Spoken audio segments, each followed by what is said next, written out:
Assalamualaikum warahmatullahi wabarakatuh. Kembali lagi bersama saya Suhaimi di podcast SWI TV Kabupaten Banyuasin.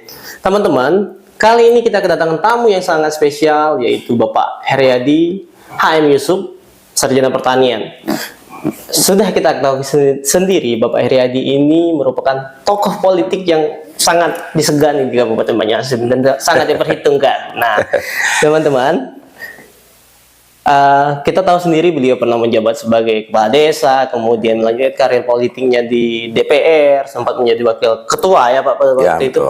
Kemudian terakhir jabatan saat ini sebagai Dirut Sembilang, Kabupaten BUMD Sembilang, Kabupaten Banyuasin. Tapi kita tidak akan membahas hal tersebut kali ini teman-teman. Kita akan fokus dari sisi lain Pak Heryadi. Ternyata beliau ini sangat mencintai yang namanya itu kesenian, yaitu musik. Ya. Dan beliau ini merupakan salah satu owner dari Organ Plus yang sangat terkenal di Kabupaten Banyuasin ya Pak Heryadi ya. Nah, Pak Heryadi, apa ya? Awal mula Pak Heryadi menaruh minat terhadap musik dan kemudian membuat Organ Tunggal Plus itu apa sih kalau boleh tahu Pak?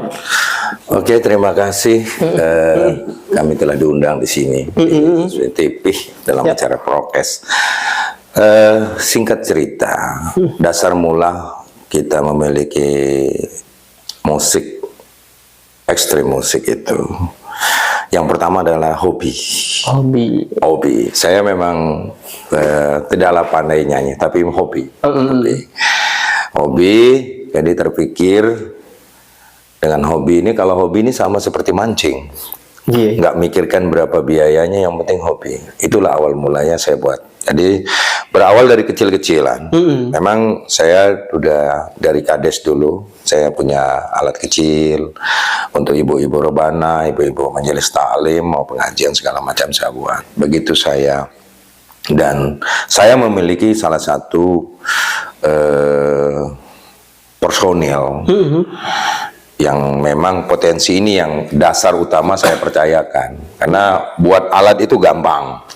Tapi siapa yang akan mengelola alat ini? Nah, kebenaran saya kebetulan Om Doni atau Doni itu teknisi saya, itu dari kades dulu, dia ketua RT saya, dia yang ngurusin alat-alat kecil-kecil, dan dia punya talenta musik. Memang dia punya anak Blitar yang menikah di desa kami. Potensi itu yang saya gali. Jadi dari awal itulah kami beranikan diri membuat ekstrem, beli alat dengan pelan-pelan, sehingga jadi besar sampai sekarang. Terus tuh motivasi, kenapa dulu alat saya tidak berpikir untuk jadi besar, asalan ada musik udah cukup, pikirkan. Termotivasi kami membesarkan alat setelah ramenya, mungkin ada didengar dulu grupnya Innova, kalau tidak Pesona. Idola juga ada, banyak musik-musik Siliwangi, dan dari itu ada grup Siliwangi 1 dan 2. Begitu melihat gempuran, dia jualannya whole KP dibawa ke panggung musik yang dikenal dengan DJ dan musik-musik remix. Rasa inilah, karena punya alat, saya makanya bersama Metro Musik, bersama juga Japa Musik, gempuran ini yang masuk ke Banyuasin, orang sewanya dengan nilai yang mahal, dengan segala macam, kami dengan jauh ketimplangan. Makanya saya membesarkan musik itu. Jadi saya tambah investasi lagi, saya tambah sound lagi, saya beli mesin besar lagi, sehingga saya berbanding sama. Kalau soal sound kita sama. Alhamdulillah, saya seorang legislator dan juga salah satu pembuat perda sebagai pimpinan Dewan Perda nomor 14 2018 itu tentang hiburan. Nah, dari awal itulah musik saya jadi besar. Jadi besar. Dan kami tidak pernah menjualkan DJ atau pioner. Saya sudah berkomitmen musik ekstrim, namanya saja ekstrim, tapi dangdut murni. Karena kami melihat musik itu tidak merusak. Yang merusak itu adalah orang yang bawa musik itu, apalagi budaya luar. Karena musik Melayu, musik dangdut itu milik kita Indonesia. Itu prinsipnya. Betul. Dan saya bisa lagu-lagu itu saat saya lagi SD, SMP, SMA, bahkan kuliah. Kalau sekarang untuk ngapal lagu saya nggak bisa mampu lagi. Berarti lagu yang saya ingat itu terekam di otak kanan saya. Makanya saya ngomong, kalau kita tidak buat perda waktu itu, melarang musik remix dan house musik, di dalam perda disebutkan di 6 pasal-pasal itu, untuk mengantisipasi generasi muda kita. Kalau dia disajikan dengan musik remix, dia akan dominan berarti musik barat. Musik barat, yang musik ini seharusnya ada di dalam hall, tidak menghalangi, di dalam hall. Kalau zaman saya masih SMA, itu kan Dharma Agung, ada hall yang besar, luas. Mereka harus hiburan di situ. Dan di Eropa itu musiknya, itu orang-orang pekerja yang kerja jenuh, terus diberikan kebebasan di dalam itu.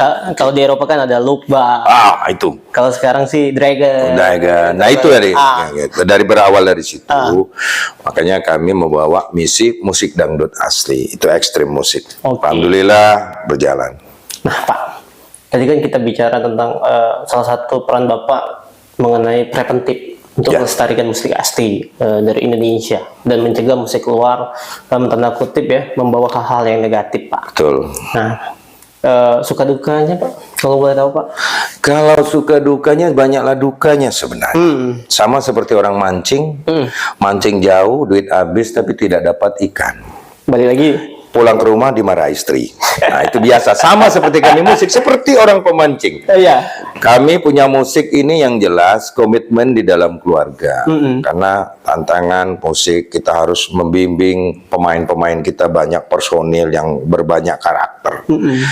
Ini makanya saya mendepankan rasa kekeluargaan dalam bermusik. Jadi sukanya itu mengendalikan pemain-pemain, karena ada pemain yang mungkin berlatar belakang dari musik lain yang mungkin dia terkontaminasi narkoba segala macam. Kalau ekstrim namanya ekstrim, tapi tidak boleh minum dan tidak boleh narkoba. Itu syarat utama di ekstrim. Namanya saja ekstrim, tapi pemain tidak boleh. Semuanya tidak boleh.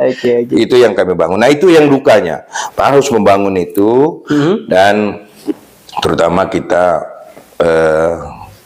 di musik ini adalah kalau untuk berbisnis tidak menguntungkan, tapi kepuasan batin. Kepuasan batin itu yang saya dapatkan itu. Jadi balik lagi demi hobi gak kenal. Ya, hobi tadi. Hobi gak kenal hobi. Saya sempat waktu berdiri itu dengan istri, saya udah tahu saya orang hobi musik. Saya pernah beli power dari Jakarta. Saya lihat power bagus, alat musik sound, itu alat untuk pengarah suara. Beli saya 3 dari Jakarta, tanpa restu istri, tanpa tahu istri. Begitu pulang dia ribut, kenapa beli ini, duit ini dia. Tapi begitu dia bilang masih mending aku hobi musik. Kalau mau dapat duit, gue bilang, ku jual semua, tapi awas kalau aku ngubah hobi. Mau hobi apa? Aku kan ada tap mobil tap. Aku kan hobi mobil jeep. Aku bilang aku lari hobi ke off-road. Nah kan kalau dengar off-road kan mahal. Dia pernah saya bawa di Jakarta. Saya udah megang mobil Win tarikan itu yang depan. Depan itu, untuk tarikan itu, lain itu. Dia tahu harganya. Satu itu 45 juta. Satu Win itu saya mau. Sudah saya mau pegang-pegang, mau angkat, mau dipasang di mobil, dia lirik-lirik, saya lihat tidak setuju ini. Bagi dia takut. Akhirnya begitu dia sudah tahu bahwa ini saya hobi, dia paham. Sama tuh Pak, pengalaman kan. Aku pernah dulu beli gitar. Beli Ibanez kan. Mahal gitu. Mahal. Pada dasarnya kita senang tuh musik. Senang musik. Terakhir kan apa ya, alat yang kebeli itu keyboard. Keyboard mahal itu. Kan jangan hasilin duit. Kalau perempuan itu kan apa yang didapatkan mau dapat duitnya itu. Kapan dapat duitnya? Kan itu perhitungan dia. Ekonomi perempuan kan maunya duit kan. Tapi kan akhirnya dia paham. Sekarang alhamdulillah mulai nerima. Alhamdulillah bisa. Betul. Pak, tadi kan Bapak bicara tentang juga banyak nih anak buah, musisi-musisi yang Bapak manage. Soal kesejahteraan Pak, kesejahteraan teman-teman musisi ini kan kita tahu sendiri, apalagi di masa pandemi kemarin. Betul. Dan resiko-resiko yang mereka hadapi baik dari luar maupun dari dalam. Dan mobilisasi mereka ini kan juga tinggi nih, Pak. Betul, betul. Terkadang dari tempat A ke tempat B dan itu sangat rentan tuh. Betul. Apa sih yang dilakukan oleh Pak Heriadi, terutama sosok lah. Bapak ini menurut sosok lah. Yang Jadi begini, saya paham sekali. Kebetulan kita Banyuasin waktu pandemik itu terbentuklah Forum Musik Banyuasin yang diketuai Dinda Oman, Eka juga ada.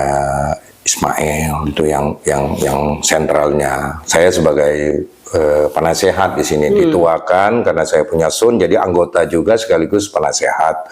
Juga ke Lili Antala Dewa juga punya sun juga, Lili kami juga sebagai penasehat dan pembimbing mereka. Jadi memang sebenarnya para musisi ini sangat perlu perhatian, perlu perhatian. Makanya kesejahteraan mereka secara ini karena orang hobi, sama seperti saya cerita tentang mancing.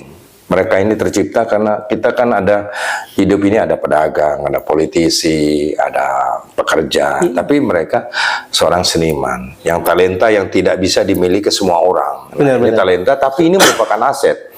Tapi dari segi kesejahteraan, ya kalau dikatakan jaminan masa depan hidup jadi musisi itu masih jauh. Ya. Saya punya personil, semuanya alhamdulillah punya pekerjaan.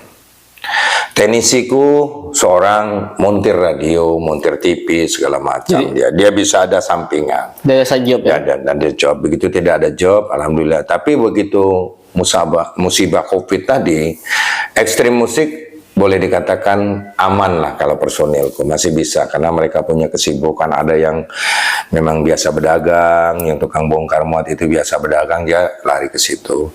Tapi saat COVID tadi memang sangat kasihan untuk mereka karena tidak ada job, karena terutama mereka ada beban tanggungan, terutama anak-anak sekolah, terutama yang sudah keburu ngambil kredit motor, transportasi harus dibayar, dan itu pernah dicurhatkan kepada kami. Makanya waktu zaman COVID kami berusaha untuk memperjuangkan. Alhamdulillah pihak keamanan bisa menerima maupun Pak Bupati alhamdulillah memberi kebijakan dengan syarat kita ada syarat-syarat COVID yang kita ikuti. Tapi alhamdulillah bisa lolos lah waktu itu.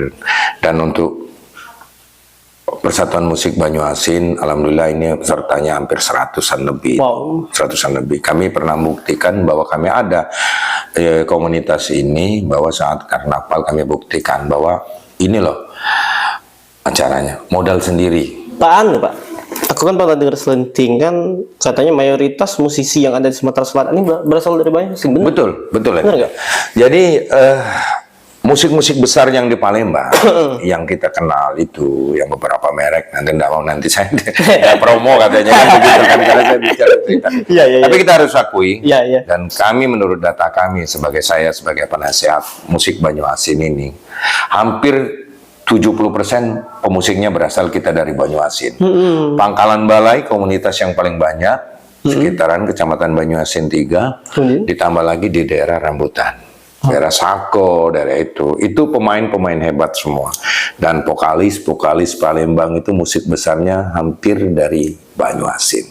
Ada beberapa. Termasuk aku punya sepupu tuh, jadi vokalis juga. Ujung Tanjung. Yono namanya. Yono. Sampai nak kenal Yono. Yono. Terus tuh di Pelajau. Di Pelajau. Itu si Dinda Islam ya. Islam itu. Memang bagus. Bagus luar. Dakui. Nah, makanya kami dari Forum Musik Banyuasin itu ada beberapa mantan personil yang pernah cedera, yang tidak bisa bekerja lagi. Saya sempat kunjungi. Bahkan kami kalau misalnya saya sebagai dalam Forum Persatuan Musik Banyuasin, baik yang punya organ maupun pemusik khusus saya masuk. Begitu ada musibah segala macam, kami insya Allah selalu urukan. Walaupun tidak ketemu kami transfer, saling bagi itu. Tolong dikasihkan itu 200, 300. Alhamdulillah kami berbagi. Oke, nah Pak, kalau kita bicara tentang musik ini nggak akan selesai, Pak. Betul. Terakhir ya, pesan-pesan untuk teman-teman musisi. Oke, teman-teman musisi, Allah ciptakan kamu seorang musisi. Tidak semua orang bisa bermain musik. Saya bisa nyanyi, tapi saya tidak bisa musik. Saya punya musik. Nah, tapi Allah berikan kamu kelebihan. Berilah musik untuk kebaikan. Terutama bagi dalam Persatuan Musik Banyuasin, kita menghindarkan musik-musik remix dan house musik. Yang sebenarnya ini adalah, kalau orang yang punya talenta musik sangat memprotes. Kenapa? Hanya duduk menyetelkan musik, dia gajinya lebih besar. Sedangkan musik dari pagi sampai malam ketemu pagi lagi, finansial yang didapatkan tidaklah seberapa. Apalagi kita, aku sering. Jadi tetaplah semangat, mudah-mudahan dengan Allah beri talenta, tapi janganlah menjadi merusak. Terutama kita sama-sama menjaga generasi muda kita untuk tetap mengakui musik dangdut itu adalah musik kita, musik budaya kita. Oke, luar biasa sekali Pak Haryadi. Saya ucapkan terima kasih Pak Haryadi telah sempat bincang-bincang ngobrol singkat perihal musik. Nah, saya Suhaimi pamit undur diri teman-teman. Jangan lupa like, comment, dan subscribe di SWI TV Kabupaten Banyuasin. Assalamualaikum warahmatullahi wabarakatuh. Waalaikumsalam.